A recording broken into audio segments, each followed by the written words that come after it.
学台语罗马字嘛会当介趣味。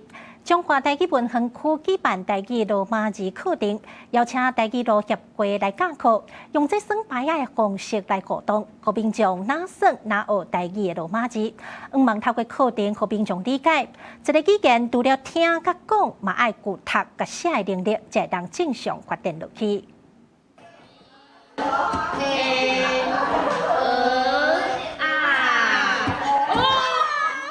大家耍牌仔，若读到对应的文物，就爱赶紧拍牌仔，考验大家反应加团队合作。大家民众拢耍甲笑开开。中华台语文创园区举办台语罗马字的培力课程，邀请台湾台语路协会理事长董立宪老师来教课。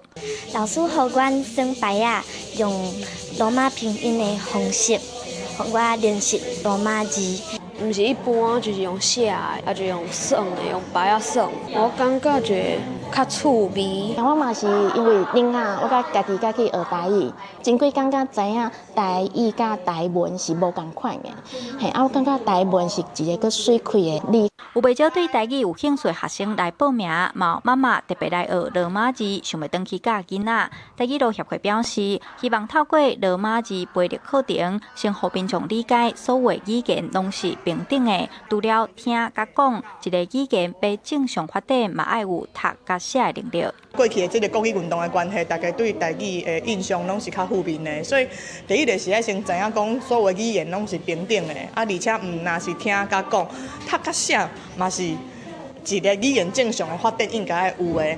若是这个观念有，你就袂去排斥讲我要去学。台语路协会表示，即阵学罗马字的资源真侪，除了实体课，也有网络线顶课、Podcast 等等学习的管道，鼓励民众除了听甲讲，嘛得为罗马字开始学台语，建立台语读甲写的能力，这嘛是一个语言要继续传承发展正重要基础。记者杨淑晴综合报道。